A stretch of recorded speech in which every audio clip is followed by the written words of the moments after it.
Hola, ¿cómo están? Sean bienvenidos a nuestra sesión número 2 de nuestro curso de legislación en salud.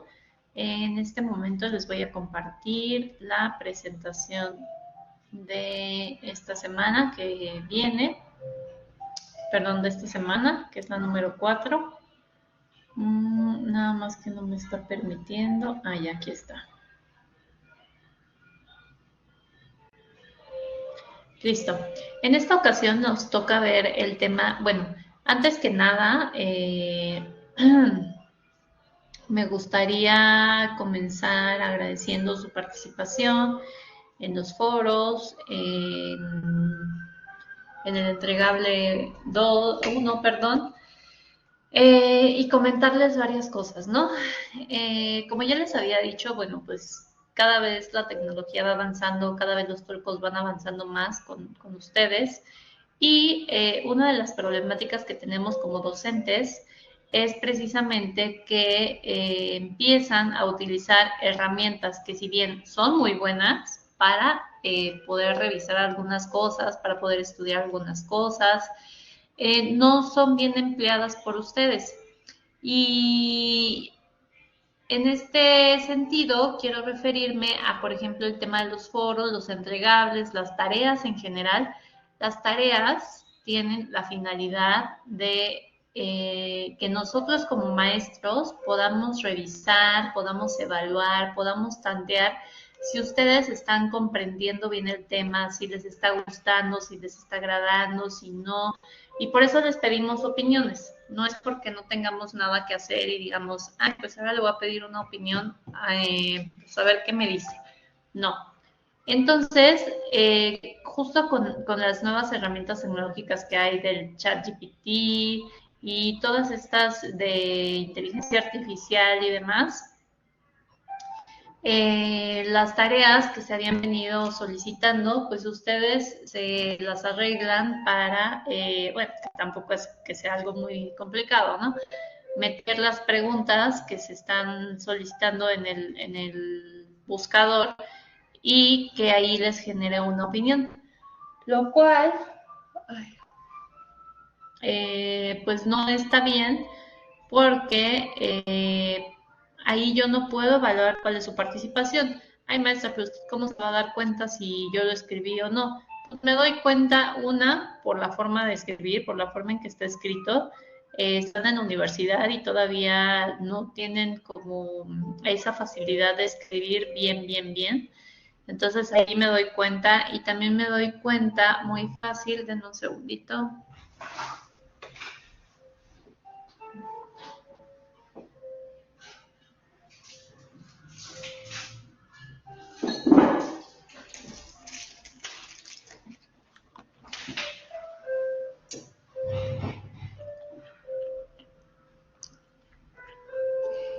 Ya, perdón, se me empieza a sacar la garganta y no puedo.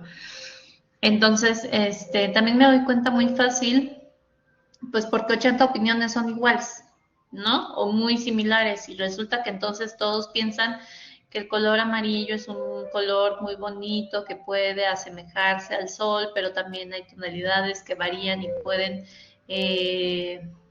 coincidir con el amarillo de los post-its y también con el amarillo de los limones Eureka y también, y entonces cuando ustedes meten la pregunta, pues resulta que a todos les sale 80% la misma respuesta. A lo mejor no el 100%, pero el 80% sale la misma respuesta. Y entonces van, lo copian y lo pegan, y entonces tengo 80% de coincidencias en las respuestas. Y les digo, al final del día yo podría decir, ay, sí, ya no importa, cumplió, tiene su 10 y bye.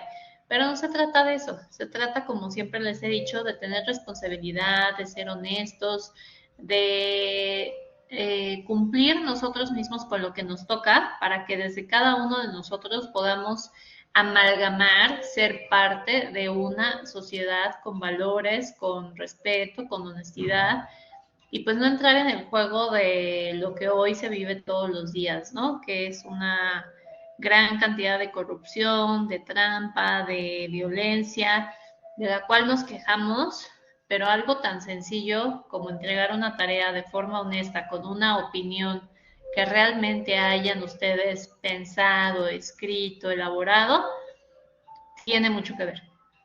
Y siempre se los digo, la universidad no solo les da conocimientos sobre su carrera, la universidad también es este entrenamiento de disciplina, de corresponsabilidad, de honestidad, de respeto, de valores, de compromiso, mucho compromiso, para poder ser parte después de una sociedad. Y por eso hoy por hoy pues no hay valores en las calles. ¿Por qué? Porque hago trampa en la tarea, pues entonces también hago trampa y me meto en sentido contrario, pues entonces también hago trampa y le doy dinero al policía para que no me multe, pues entonces también hago trampa y no me pongo el casco de al manejar la moto, y hago trampa y manejo borracho. Y entonces es una serie de, una cadena que así como en las instituciones, en los hospitales, se da, pues entonces hago trampa y no sé, me llevo cosas del hospital o hago trampa y mejor ya no le doy esa revisión a ese paciente porque es muy molesto. Y, ¿saben? O sea, todo este tipo de cuestiones generan una formación, una cadena de malos hábitos que se reflejan y repercuten en todos lados. Entonces, todo esto porque he estado calificando sus foros y sus entregables. Hasta el momento creo que sí le están pensando un poquito más. Cambié la estrategia de lo que estaba pidiendo y creo que sí funcionó. Creo que sí están pensando un poquito más. O bueno, no pensando, sino creo que están utilizando un poquito menos este tipo de herramientas y elaborando, creando un poco más ustedes sus opiniones, que es de lo que se trata. Y si se fijan, van yendo relacionadas una tarea con otra, ¿no? Que fue otra de las cuestiones que también traté de iniciar este cuatrimestre, perdón, que la primera tarea va a también implicar con la segunda y la 1 y la 2 con el foro 2, etcétera, ¿no? Entonces, bueno, participen. Voy un poquito atrasada con sus calificaciones. Yo espero terminarlas este fin de semana para ir al corriente. Y bueno, vamos a dar inicio ahora sí con nuestra clase del día de hoy. El día de hoy nos toca el tema de regulación del Sistema Nacional de Salud. Y en nuestro temario vamos a observar que tenemos pues cuestiones de planeación, de objetivos, cuáles son las necesidades, los recursos, etcétera, etcétera. Y a mí me gusta iniciar la clase, pues, o mejor dicho, la lección, revisando qué es el Plan Nacional de Desarrollo. El Plan Nacional de Desarrollo tiene su origen en el artículo 26 de la Constitución Política de los Estados Unidos Mexicanos y ahí es donde, denme un segundito.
Entonces, una disculpa.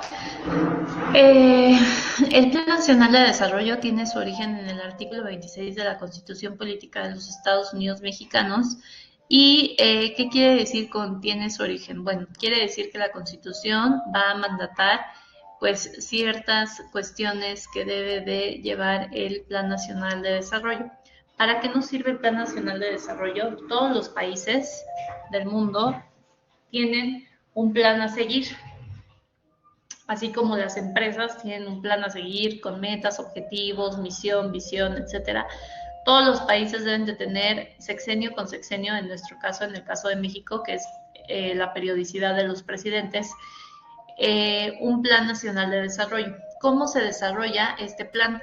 Bueno, este plan, en el artículo 26 que ustedes van a poder leer, van a revisar que contamos con ciertas instituciones, como lo es el Coneval, como lo es el INEGI, que son institutos que se dedican a medir indicadores para revisar en qué condiciones está la población, en condiciones de pobreza, en condiciones de riqueza, en condiciones de marginación. ¿Cómo evalúan todo esto? Bueno, pues con encuestas muy sencillas, con censos muy sencillos, que van a revisar a ver cuántos focos tienes en tu casa y el número de focos, pues si nada más tienes un foco en tu casa, ¿qué quiere decir? Pues que es nada más de un cuarto, ¿no? Si tienes 10 focos, pues a lo mejor ya son más cuartos o hay más focos, obviamente no vas a tener 10 focos en un solo cuarto, ¿no? El número de, si cuentas con baño propio, si el baño es compartido, si el piso es de loseta, de madera, si es piso firme, si es tierra, si es cemento, el agua, por ejemplo, el servicio del agua, el servicio de luz, el servicio de gas, si es gas natural, si es gas estacionario. ¿Me explico? Entonces, todo esto le va a dar al INEGI y al Coneval las herramientas para decir, a ver, México, tu población, el 60% cuenta con luz. El 20% está teniendo problemas de conexión. Internet, por ejemplo. Hoy por hoy el Internet ya también es un indicador para revisar en qué condiciones está la población. Entonces todo esto pues lo va a ir revisando y a partir de ello y de estas estadísticas se va a realizar el Plan Nacional de Desarrollo. Este Plan Nacional se hace cada 6 años y se realiza, no se presenta de inmediato. Primero entra el presidente o en este caso la presidenta en turno y en coordinación con todo su gabinete. El gabinete, acuérdense que son todos los secretarios, secretario de Seguridad, de Salud, de Turismo, de Economía, de Hacienda, Gobernación, etcétera, etcétera, etcétera. Van a realizar un estudio de cómo está el país, en qué situación está el país y a partir de ello van a elaborar el Plan Nacional de Desarrollo.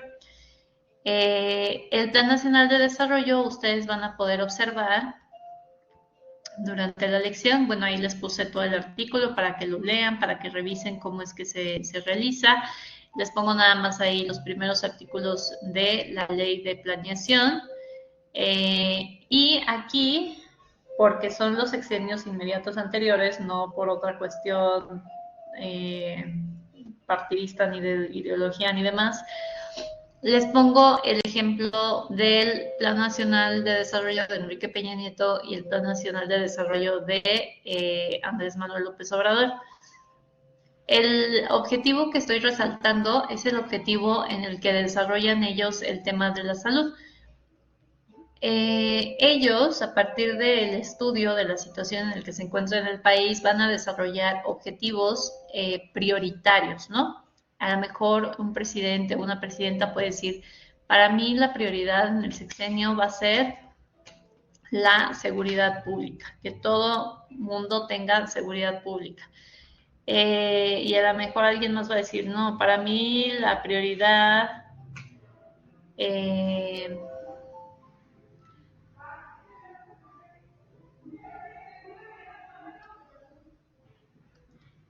va a ser la salud, ¿no? Y entonces alguien más va a decir, no, pues para mí la prioridad va a ser cubrir la alimentación, ¿no? Porque a lo mejor hay mucha pobreza y hay hambruna y demás. Entonces cada uno de los presidentes van a determinar cuáles son sus ejes rectores y, por ejemplo, en el caso del observador menciona ejes transversales y ejes rectores.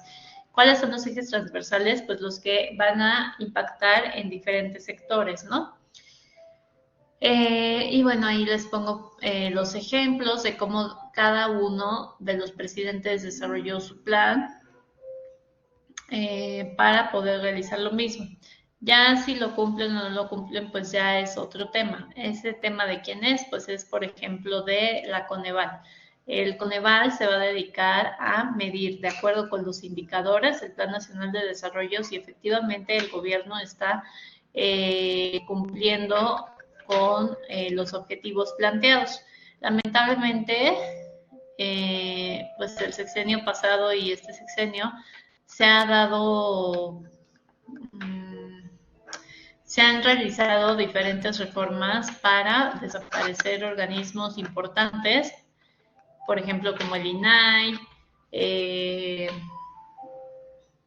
una serie de organismos con el, no quiero decir pretexto, pero con la explicación o con la excusa, no sé cómo decirlo, de ahorrar presupuesto, ¿no? Y pues lamentablemente hay organismos que no deben de desaparecer, por ejemplo, el INAI pues nos da el acceso a la transparencia, ¿no? A que podamos revisar todos los proyectos, cómo se ejecuta el gasto, cuáles son los porcentajes de avance, de cumplimiento de los programas y demás, ¿no? Otros organismos, por ejemplo, como el Coneval y el INEGI, pues también se dedican a realizar ciertas medidas de estos indicadores para ver cómo está la población, lo cual es muy importante pues para poder evaluar si un gobierno está haciendo su trabajo o no. Y bueno, pues ya ustedes van a poder revisar ahí también los objetivos de la Secretaría Nacional de Salud, perdón, del Sistema Nacional de Salud, que están a cargo de la Secretaría de Salud. Igual el sexenio pasado, lamentablemente, la Secretaría de Salud pues tuvo menos efectos o menos participación que como lo venía haciendo desde hace mucho. Debemos de recordar que la Secretaría de Salud pues es rectora, ¿no? Es autoridad rectora en el Sistema Nacional de Salud. Y el sexenio pasado fue que el IMSS se dedicó a retomar esta rectoría y pues es quien ha realizado más todos estos temas de salud, ¿no? Entonces, lejos de que sea la Secretaría de Salud la que lleve la mano de muchos programas, pues el IMSS agarró, por ejemplo, el tema de abasto de medicamentos, ¿no? La compra consolidada de medicamentos. Y este era un ejercicio que venía haciendo la Secretaría de Salud desde hace mucho y que en el momento en el que lo toman otras autoridades, pues no solo le quita autoridad a la Secretaría de Salud, sino que también se pierde esa continuidad y esa experiencia que ya había tomado. Debemos de recordar que todos los programas tienen una curva de aprendizaje. O sea, no todos llegamos a un lugar sabiendo hacer las cosas, ¿no? Por mucho que ustedes estén estudiando y practiquen ciertos procedimientos y demás, no van a llegar sabiendo hacer las cosas. Primero van a revisar, seguramente van a tener errores, los van a mejorar, van a perfeccionar su técnica y posteriormente pues ya lo van a saber hacer adecuadamente, ¿no? Pero pues es un tema que tenemos que ir revisando. Y pues lo que les comentaba, ¿no? Los resultados del Sistema Nacional de Salud. Antes, no sé cuál haya sido la última encuesta nacional de salud y nutrición. En este tipo de encuestas se medían los resultados, ¿no? A ver, vamos a ver cómo va el tema de prevención del cáncer de mama y cervicouterino y de próstata, ¿no? Entonces,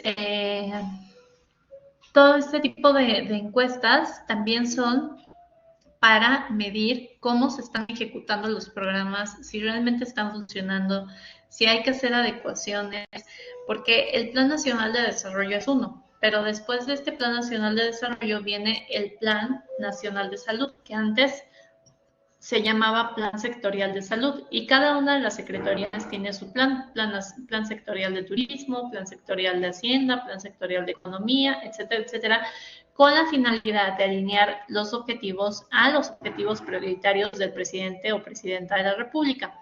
Y con base en ello, pues da resultados, ¿no? Entonces, ¿dónde podemos observar estos resultados? Pues en la Encuesta Nacional de Salud y Nutrición, en SANUT, en la ENA, que es la Encuesta Nacional de Elecciones, en el informe de gobierno que se da año con año, y estos organismos como el Coneval, ¿no? Les voy a compartir ahora la semana número 5.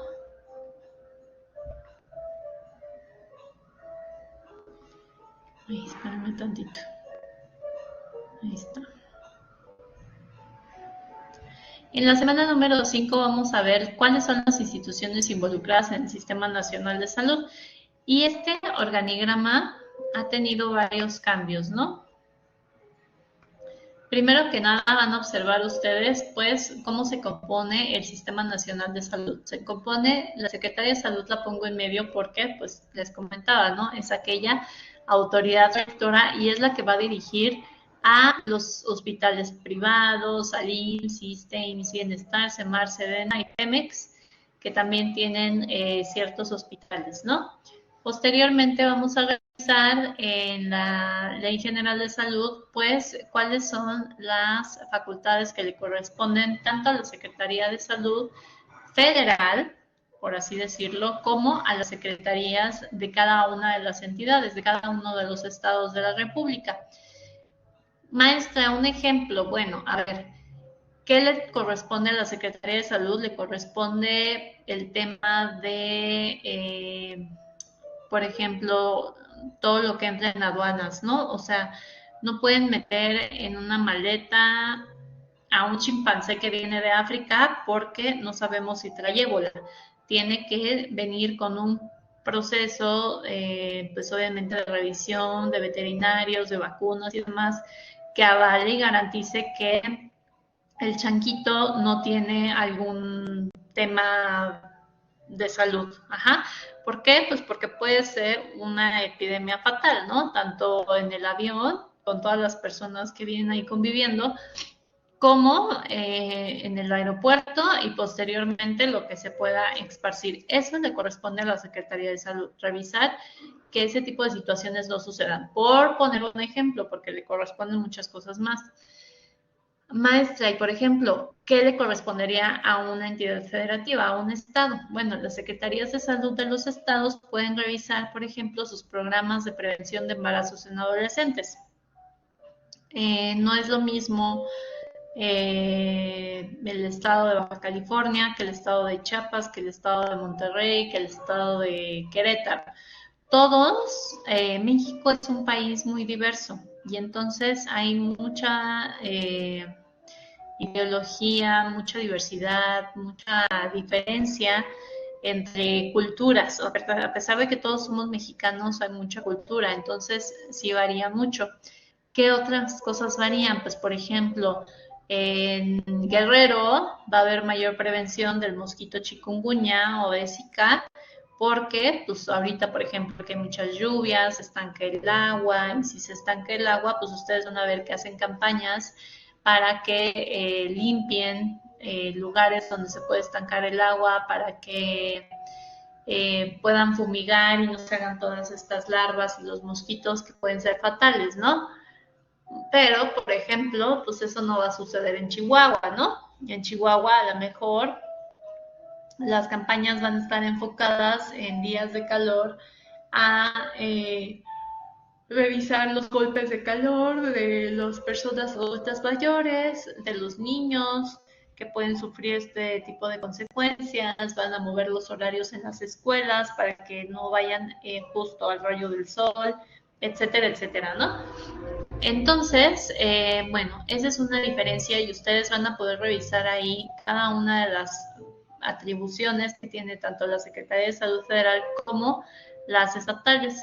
Y aquí, por ejemplo, ya les había yo comentado, o sea, sí les pongo artículos que sí les pido que lean, por favor, para que estén enterados y entiendan el contexto de cada uno de los temas, pero literal es uno o dos artículos de una ley, de la Constitución, que les voy poniendo, ¿no? O sea, no es como que les pongo a leer la Constitución completa. Entonces sí leanlo, porque de repente me dicen, maestra, es que es mucha lectura. Pues sí, pero no sé, no les estoy pidiendo que se lo aprendan.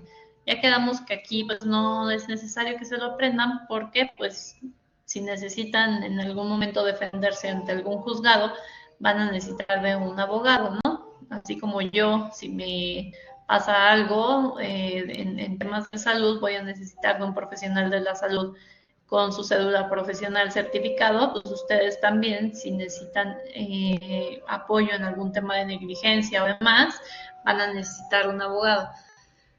Entonces, bueno, aquí les pongo el tema de leyes, un poquito, reglamentos, que igual solo les pongo el objetivo. Ay, perdónenme. Solo les pongo el objeto, no les pongo más allá, normas oficiales mexicanas, que también son demasiadas, pero no tiene caso estudiar una por una porque también de acuerdo a su profesionalización y a cómo se vayan desenvolviendo ustedes en su carrera, pues va a ser la forma en la que ustedes van a ir estudiando X o Y tema, ¿no?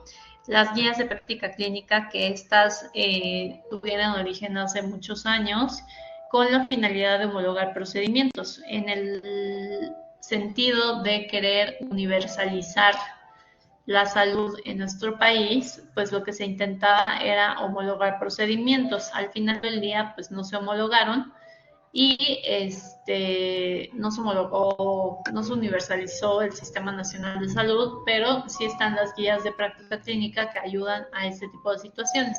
Luego vamos a ver la estructura de la Secretaría de Salud previa.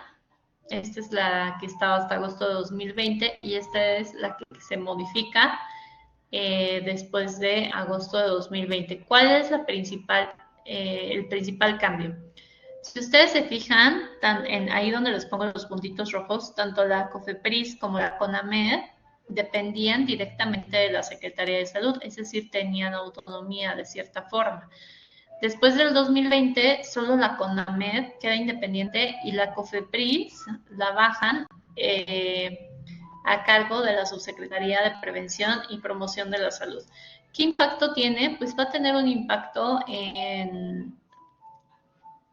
perdón, en la actuación de esta comisión. ¿Por qué? Pues porque a lo mejor antes se movía más fácil para hacer cateos. La COFEPRIS tenía la facilidad de hacer revisiones en donde sospechara que había algo contra la salud. ¿Cómo qué, maestra? Bueno, hace muchos años se pusieron de moda, y ahorita ya no los he visto, pero hace muchos años se pusieron de moda cigarros chafísimas que vendían afuera del metro de la Ciudad de México las cajitas en 10 pesos, ¿no? Cuando los cigarros, entre comillas, originales o de marcas conocidas, pues superaban los 40, 50 pesos en ese entonces, ¿no? Ahorita no sé en cuánto está una cajetilla.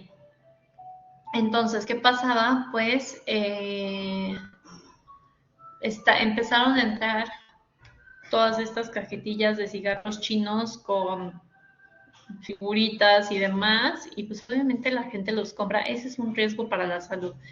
¿Qué hace la COFEPRIS? Pues entonces hace un operativo para revisar en qué aduana está entrando, cómo está entrando y confiscar toda esa mercancía. ¿Qué más hace la COFEPRIS?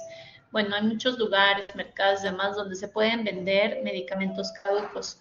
Los medicamentos caducos, además de representar un riesgo para la salud, pues también impulsan o orillan o no sé cómo decirlo, a las personas a que lejos de que se vayan a realizar una revisión correctamente y que un médico o un profesional de la salud les recete el medicamento correcto, pues la gente se automedica, ¿no? Y todo esto empieza a crear resistencia bueno, resistencia a los medicamentos y demás.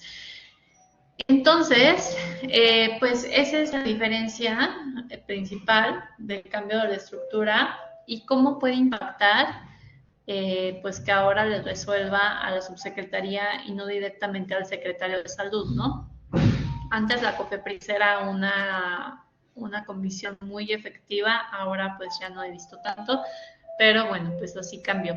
Y ya después ustedes van a poder revisar cuáles son cada una de las funciones de la comisión, cuáles son las funciones de otros institutos que también tiene, por ejemplo, de la Secretaría de Salud, de la CONAMED también, y de otras secretarías como la Secretaría de Medio Ambiente y Recursos Naturales y la Secretaría de Trabajo y Previsión Social. Hay maestra, ¿y qué tiene que ver la Semarnat y la Secretaría de Trabajo con la salud? Pues si nosotros somos los que nos dedicamos a la salud, pues sí.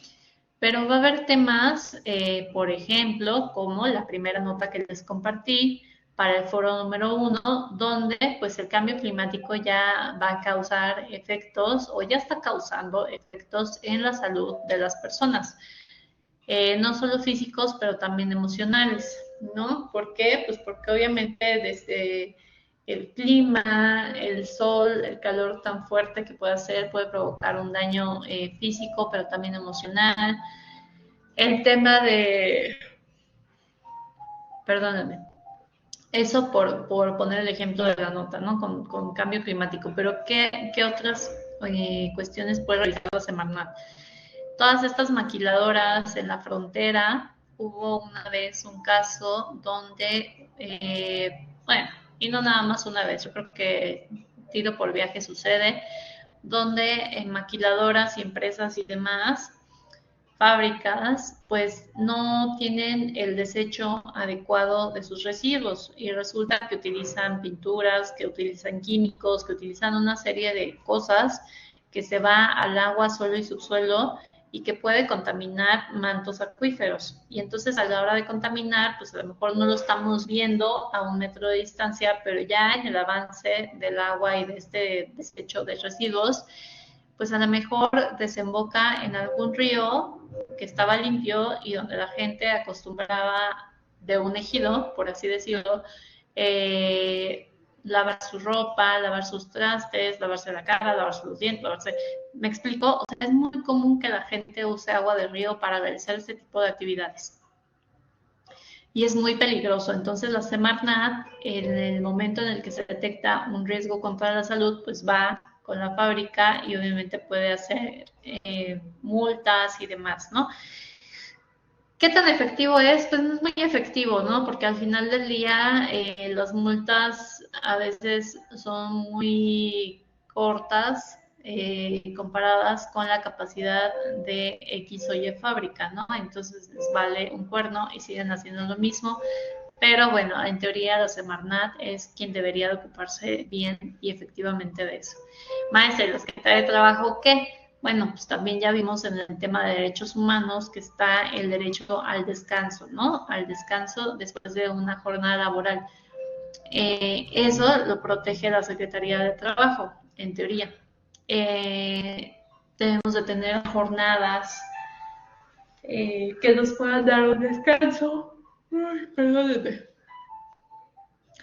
¿Qué otra cosa protege la Secretaría de Trabajo? Por ejemplo, todos estos trabajos que representan un riesgo para la integridad física de la persona, pues también deben de ser normados y regulados, maestra, como cuál, bueno, como la gente que se sube a los rascacielos a limpiar los vidrios por fuera, pues deben de contar con ciertas medidas de seguridad, incluso un seguro de vida, yo diría, en caso de alguno de riesgo, ¿no? En caso de algún accidente. ¿Qué otra maestra? Bueno, en pandemia, por ejemplo, pues vimos que todo el mundo usaba cubrebocas, ¿no? Pero ¿qué pasa con estos lugares, por ejemplo, donde cortan madera, ¿no? Está el aserrín volando todo el tiempo y no es usual ver a los trabajadores con un cubrebocas. Al final del día, todas esas partículas se meten y se alojan en los pulmones. Y sucede con la gente que trabaja con madera, sucede con la gente que trabaja expuesta a químicos, a humo, con ojalateros. Hay muchos trabajos que representan un riesgo y lamentablemente en México pues no tenemos un cuidado ni un seguimiento de la autoridad para realmente proteger y dar seguridad al trabajador, ¿no? Pero bueno, en teoría esas son las finalidades del por qué otras secretarías como Semarnat y la del Trabajo participan en el tema de salud y van a ver ustedes ahí ciertas normas oficiales mexicanas que están relacionadas con este tema y nuestras conclusiones. Recuerden que esta semana que viene nos toca el test número 2. Acuérdense que está muy fácil, nada más tienen que leer adecuadamente. Todo es respectivo a lo que hemos visto, a lo que hemos estudiado. No hay nada que sea nuevo, no tienen que buscar en internet. Nada más estudien bien, lean bien las preguntas, razonen y contesten. Les agradezco mucho su atención y les mando muchos saludos. Gracias.